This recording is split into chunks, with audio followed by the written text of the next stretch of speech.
بعد پھر طیبہ سے نکل کے فلسطین میں آ کہ مسجد اقصیٰ تکتی ہے رستہ تیرا، کہ مالک لم یزل فلسطین کے مظلوم مسلمانوں کی داد رسی فرما۔ اے مالک ان بچیوں کے سسکتے آنسو، ان معصوم لوگوں کے خون کے مقدس قطرے، ان کے صدقے امت مسلمہ کو غیرت عطا فرما۔ ہم کر کچھ نہیں سکتے، لیکن تیری بارگاہ میں دعا کرتے ہیں مولا تو امت مسلمہ کو کھویا ہوا وقار عطا فرما۔ نبی پاک علیہ السلام نے تو پہلے ہی ارشاد فرما دیا تھا کہ جب تم جہاد کو چھوڑ دو گے، دنیا داری میں مست ہو جاؤ گے، آخرت کی طرف تمہاری توجہ نہیں ہوگی، تو یہ ذلت تمہارا مقدر بن جائے گی، اور ہم اس بد بختی کا شکار ہیں کہ کثرت کے ہونے کے باوجود بھی جہاں بھی کٹ رہا ہے وہ بدن بھی مسلم کا ہے، جو قطرہ بہہ رہا ہے وہ خون بھی مسلم کا ہے۔ یہ یہودی انبیاء کے قاتل بھی ہیں، فسق و فجور ان میں کوٹ کوٹ کے بھرا ہوا تھا، حرص، لالچ، تکبر، غرور، یہ آج بھی ان کے وجود کا حصہ ہے۔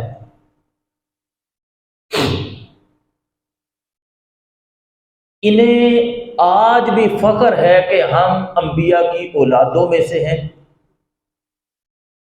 تو لہذا ہم پہلی بات تو جہنم میں جائیں گے نہیں، اگر جائیں گے تو اتنی دیر جتنی دیر ہمارے آباء و اجداد نے بچھڑے کو پوجا تھا، وہ 7 دن ہے یا 40 دن ہے۔ تو اللہ تعالیٰ نے قرآن کریم میں فرمایا کہ کیا اللہ نے تم سے کوئی وعدہ کیا ہے؟ لاؤ جو تم سے وعدہ کیا ہے۔ اگر تو اللہ نے وعدہ کیا ہے تو پھر ایسی باتیں کرو، اگر نہیں کیا تو ڈرو اللہ سے۔ آج میں اور آپ بھی سوچیں کہ کیا ہمارے قلوب اور اذہان میں بھی اللہ کا خوف ہے کہ نہیں ہے؟ آج بھی فحاشی قریانی کے دل دادا یہ امت مسلمہ اپنی ذبح حالی کا شکار ہے، اور میں اور آپ یا تو ہاتھ اٹھا سکتے ہیں یا اپنی بے بسی پہ آنسو بہا سکتے ہیں۔ بتائیے ہم کر کیا سکتے ہیں؟ لیکن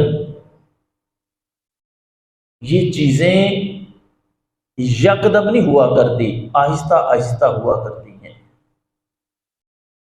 حضرت یوسف علیہ السلام کے کنویں میں ڈالنے سے شروع ہونے والا یہ سفر، کیونکہ حضرت ابراہیم علیہ السلام نے حضرت اسماعیل علیہ السلام سے مل کر خانہ کعبہ تعمیر جب کیا تو اس کے 40 سال بعد حضرت اسحاق جہاں مقیم تھے، کنعان، فلسطین، ارض مقدسہ، وہاں پر بھی عارضی خانہ کعبہ جس کو مسجد اقصیٰ کہا جاتا ہے وہ تعمیر کیا تھا۔ اب یہ شروع سے حضرت یوسف علیہ السلام کو جب کنویں میں پھینک آئے تو آ کے جھوٹ بولا اپنے والد گرامی حضرت یعقوب علیہ السلام سے، جو تو اب یہاں سے یہ بنی اسرائیل کی مصر میں آمد کی کڑی یہ پہلی بنتی ہے کہ کنویں سے پھر باہر نکال کے جس قافلے کو بیچا وہ مصر آ رہا تھا۔ مصر میں آپ آئے، بکے، عزیز مصر نے خریدا، پھر جوان ہوئے، زلیخا نے آپ پر الزام لگایا، اور اس کے بعد آپ کو جیل جانا پڑا، پھر ایک خواب دیکھا، پھر آپ بادشاہ بنے۔ پھر جب بادشاہ بنے تو وہ قحط کے ایام آئے، جو قحط کے سال تھے، ارد گرد سے جب غلہ ختم ہوا تو پھر آپ کے بھائی جو تھے وہ غلے کی غرض سے مصر آئے، کیونکہ مصر کے علاوہ غلہ کسی اور جگہ سے نہیں ملتا تھا۔ پہلی بار آئے، پھر دوسری بار آئے تو حضرت بنیامین سے ملاقات اور کہا کہ پھر والد گرامی کو بھی آپ ساتھ لے آئیں، اور ایک قمیض اپنا دیا کہ اپنی آنکھوں پہ لگائیں گے تو والد گرامی کی روشنی واپس آ جائے گی۔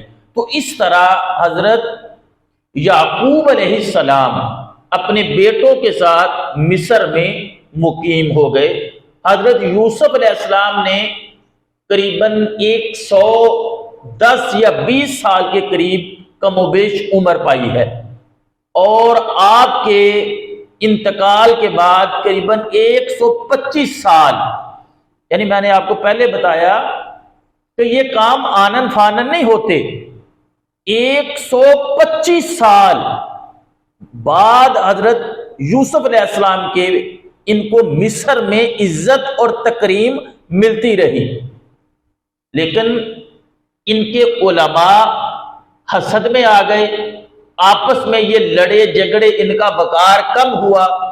ادھر قبطیوں کا حکومت سے مقابلہ، اور قبطیوں نے اپنا ایک بادشاہ، اس وقت سردار جس کو منتخب کیا فرعون تھا۔ فرعون جب ان کا بادشاہ اور حکومت کے خلاف مزاحمت ہوئی تو اس کے مقابلے میں فرعون بادشاہ بنا، سالوں اس نے حکومت کی، لیکن جب بنی اسرائیل آپس میں انتشار کا شکار ہوئے تو پھر انہیں غلام بنایا گیا۔ جیسے میں نے پچھلے جمعے میں آپ کو بتایا تھا کہ اللہ تعالیٰ نے فرمایا کہ پھر یہاں تک پہنچا کہ ان کے بچوں کو ذبح کرنے لگا، غلامی کی زنجیریں۔ تو اس دور میں اللہ تعالیٰ نے حضرت موسیٰ علیہ السلام کو پیدا کیا بنی اسرائیل کی نجات کے لیے، لیکن یہ لڑکوں کو ذبح کرتا تھا، لڑکیوں کو چھوڑ دیتا تھا۔ اللہ تعالیٰ کریم ہے، حاکم ہے، ہر چیز پہ قادر ہے، تو اس نے پھر حضرت موسیٰ علیہ السلام کو نہ صرف سمندر کی لہروں سے بچایا، بلکہ آپ کو صندوق میں بھی محفوظ رکھا، اور فرعون کے محل میں آپ کی پرورش کا انتظام کروایا۔ یہ اللہ جو ہے نا جل جلالہ، یہ ہر آن ایک نئی شان میں اس کی قدرتوں کا اظہار ہوتا ہے۔ کہیں تو بازار مصر میں یوسف کو بکوا دیتا ہے، اور کہیں مصر کا پھر بادشاہ بنا دیتا ہے۔ تو یہ اللہ ہر شان ایک نئی آن میں ہے۔ تو ہوا کیا کہ فرعون اور زوجہ فرعون حضرت بی بی آسیہ سلام اللہ علیہا، انہوں نے فرعون کی پرورش کی، حضرت موسیٰ علیہ السلام کی۔ تو پھر جب بنی اسرائیل کی ذلت اور رسوائی حد درجے تک پہنچی تو یہ کیسے پہلے ہجرت کر کے گئے، اور شادی کا واقعہ، نبوت کا واقعہ وہ ایک الگ موضوع نکل جاتا ہے۔ خیر اللہ نے حکم دیا کہ آپ بنی اسرائیل کو لے کے نکل جائیں۔ قرآن میں جگہ جگہ ان کے واقعات ہیں، سورہ البقرہ کے اندر بھی اللہ تعالیٰ نے ارشاد فرمایا۔ اب حضرت موسیٰ علیہ السلام لے کے نکلے، یہ اتنے ڈھیٹ اور غلام ذہنیت قوم بن گئی تھی کہ یہ قدم قدم پہ اللہ کی نافرمانی کرتے تھے۔ اب اللہ تعالیٰ نے جب حکم دیا کہ ہجرت کرو تو پھر یہ ہیلے بہانے۔ اب دیکھیں اللہ کے نبی علیہ السلام ان میں موجود ہوتے تھے، اور یہ اتنے بدبخت تھے کہ انبیاء کو قتل کر دیتے تھے، جو ان کو سیدھی بات کہتا ان کے دشمن بن جاتے۔ اب جب پہنچے تو کہا موسیٰ سامنے تو نیل آ گیا، دریا ہے، تو اللہ تعالیٰ سے عرض کیا مولا سامنے تو دریا ہے، تو فرمایا عصا مارو۔ اب انہوں نے اپنی آنکھوں سے دیکھا کہ ہمارے لیے راستہ بنا، ہم گزر گئے، فرعونی پیچھے آئے، اللہ تعالیٰ نے اسی راستے میں پانی کو ملا دیا، وہ ہلاک ہوئے۔ ابھی چند جو ہے وہ ایام گزرے تھے تو پھر اللہ کے ناشکرے ہو گئے۔ وہ کہنے لگے لو جی یہاں پہ تو پیاس ہی بڑی ہے، کھارا پانی ہے، ہم کیا کریں گے؟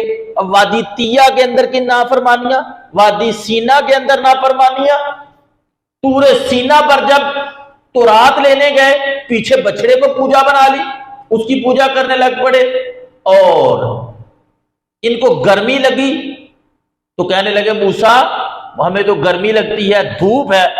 حضرت موسیٰ علیہ السلام نے عرض کیا اللہ نے بادل کا سایہ کر دیا۔ یہ بنی اسرائیل جہاں چلتے تھے ان کے اوپر بادل سایہ کرتا تھا، کھانے کو منو سلوا تھا۔ بتاؤ جس نے اتنی نشانیاں اللہ کی دیکھی ہوں پھر بھی وہ گمراہ رہ جائے تو کیا اس کی بدبختی نہیں؟ بول رہے ہیں بدبختی ہے نا۔ یہ ساری چیزیں کرنے کے بعد کبھی بچڑا کی پوجا، کبھی بتوں کی پوجا، کبھی کسی چیز کی پوجا، قدم قدم پر اللہ کی نافرمانی، اور حد ہو گئی۔ پکا پکایا منو سلوا آتا تھا تو کہنے لگے کہ ہم تو تنگ آ گئے کھانا کھا کے، اللہ سے کہو کوئی دال، کوئی مسور، کوئی پیاز، کوئی ککڑی۔ تو اللہ نے فرمایا جاؤ پھر، ذلت تمہارا مقدر ہے۔ اور ایک جملہ سن لے، شکر جو ہے وہ نعمت کو محفوظ کر دیتا ہے۔ کیا؟ شکر، اللہ کا شکر ادا کرنا نعمتوں کو محفوظ بھی کر دیتا ہے اور نعمتوں کو بڑھا بھی دیتا ہے، اور ناشکری زوال نعمت کا سبب بن جاتی ہے۔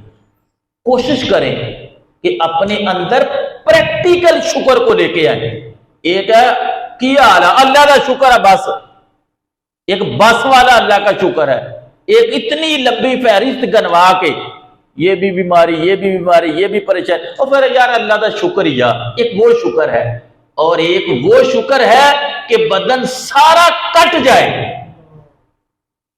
حضرت جبرائیل علیہ السلام سے کہا تھا نا کہ مجھے اللہ کا وہ بندہ دکھاؤ جو مخلوق میں اللہ تعالیٰ کو سب سے پیارا ہے، تو حضرت جبرائیل اللہ کے نبی کو وہاں لے گئے جس کے دونوں ہاتھ ہی کوئی نہیں، کیا بازو کوئی نہیں، ٹانگے کوئی نہیں، دھڑ ہے وہ بھی زخمی ہے، اور وہ بندہ بیٹھا اللہ کا شکر ادا کر رہا ہے۔